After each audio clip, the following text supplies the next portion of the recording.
코인 투자 어렵지 않아요. 오마이코인으로 시작하세요. 안녕하세요. 코인 투자가 아직 낯설고 어렵게 느껴지시나요? 오늘 강의에서는 초보자분들도 쉽게 이해할 수 있도록 펀딩비의 개념부터 이걸 어떻게 활용해서 실전 매매에 도움이 되는지까지 하나하나 차근차근 알려드릴게요. 특히 오늘은 펀딩비를 이용한 무차익 양방향 거래 전략까지 함께 소개해 드릴 거예요. 영상을 끝까지 보시면 펀딩비가 무엇인지 정확히 이해하고 실전에서 어떻게 활용할 수 있는지까지 감 잡으실 수 있을 거예요. 그럼 바로 시작해 볼게요. 먼저 펀딩비라는 개념부터 설명드릴게요. 펀딩비는 간단하게 말해서 선물 가격과 현물 가격의 차이에서 생기는 조정 비용이에요. 이걸 통해 시장에서 롱과 숏 포지션의 균형을 맞추는 역할을 해요. 조금 더 구체적으로 말씀드리면요. 펀딩비는 프리미엄 지수와 이자율을 더해서 계산이 됩니다. 여기서 프리미엄 지수라는 건 선물 가격이 현물 가격보다 얼마나 차이가 나는지를 퍼센트로 보여주는 수치이고요. 또 이자율은 비트코인과 달러 사이의 금리 차이를 단순하게 만들어서 0.03%로 고정해둔 값이에요. 그래서 펀딩비는 다음처럼 계산됩니다. 펀딩비는 프리미엄 지수의 0.03%를 더한 값인 거죠. 자, 예를 들어 설명해 볼게요. 만약 선물 가격이 100.50달러, 그리고 현물 가격이 100달러라면 프리미엄 지수는 플러스 0.50%가 되고요. 이럴 때 펀딩비는 0.50%에 0.03%를 더해서 총 0.53%가 됩니다. 반대로 선물 가격이 99.70달러이고 현물 가격이 100달러일 경우를 생각해 볼까요?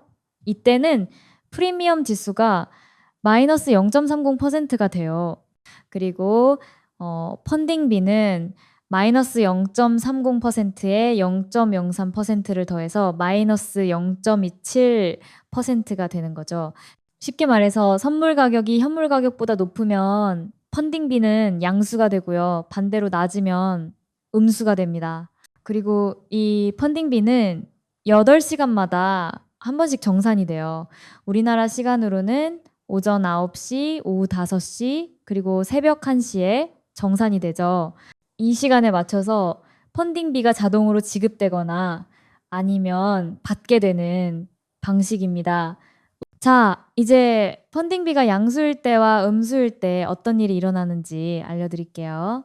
펀딩비가 양수일 때는요, 롱 포지션을 잡은 사람이 숏 포지션을 잡은 사람에게 펀딩비를 지급하게 되고요. 반대로 펀딩비가 음수일 때는 숏 포지션을 잡은 사람이 롱 포지션을 잡은 사람에게 펀딩비를 지급합니다. 여기서 한 가지 꼭 기억해 두시면 좋은 점이 있어요.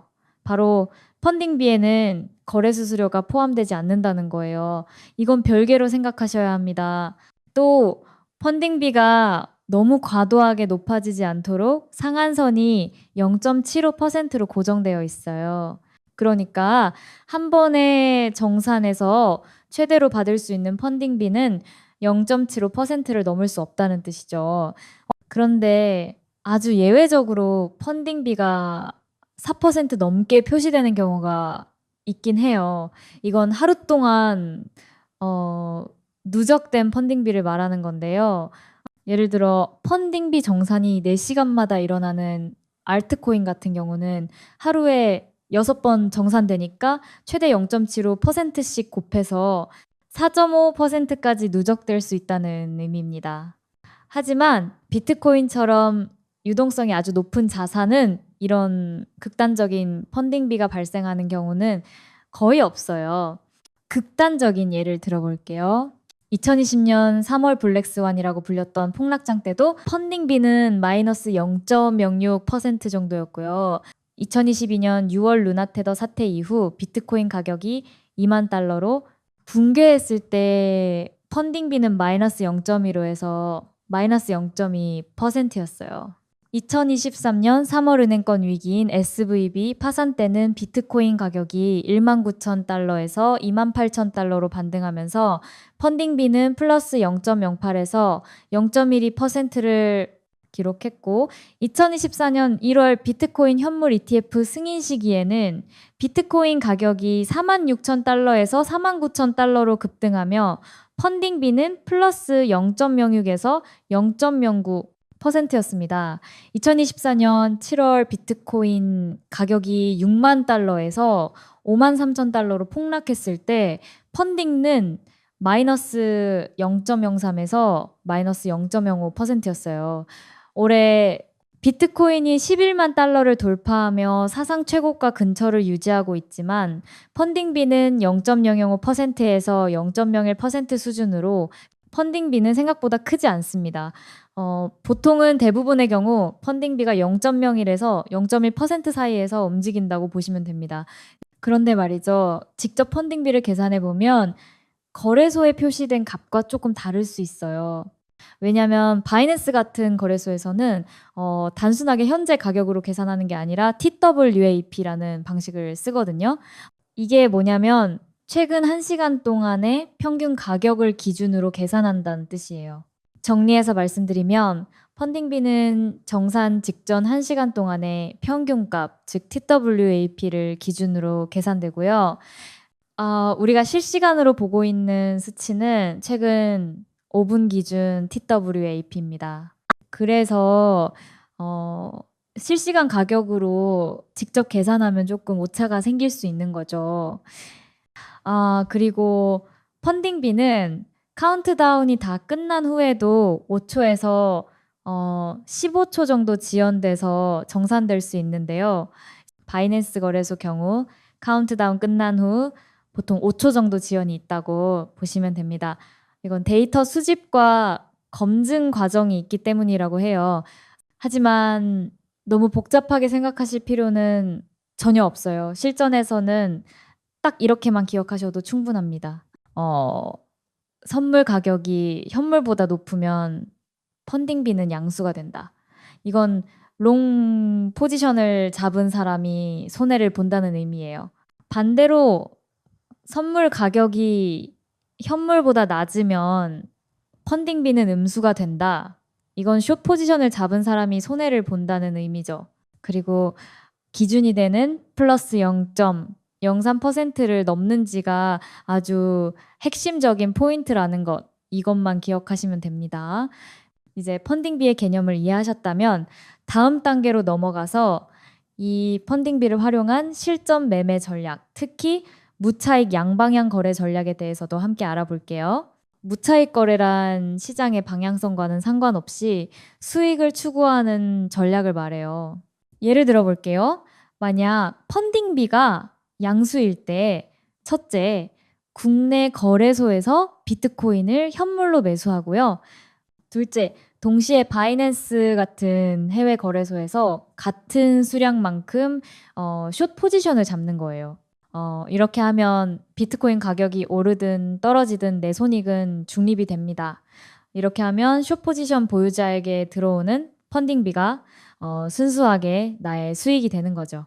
특히 김치 프리미엄이 낮을 때 이 전략에 진입해서 나중에 프리미엄이 높아졌을 때 현물을 매도하면 거기서도 추가 수익을 기대할 수 있어요. 그러니까 펀딩비에다가 김치 프리미엄 차익까지 더해서 동시에 두 가지 수익을 노릴 수 있는 구조인 셈이죠. 김치 프리미엄을 확인하는 사이트는 많이 있지만 김프가 사이트를 많이들 이용합니다. 김치 프리미엄 확인 사이트 주소는 영상 아래 설명란에 남겨놓겠습니다. 이 전략의 핵심 조건은 딱 두 가지예요. 첫째, 반드시 펀딩비가 플러스, 즉 양수여야 합니다. 둘째, 선물과 현물의 수량을 정확히 일치시켜야 한다는 점이에요.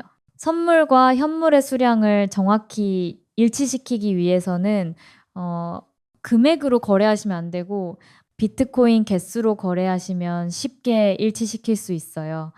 이 전략이 처음엔 조금 복잡하게 느껴질 수도 있지만 펀딩비 구조를 정확히 이해하고 나면 충분히 활용이 가능하실 거예요. 지금까지 펀딩비에 대한 개념과 함께 무차익 거래 전략까지 자세히 알아봤는데요.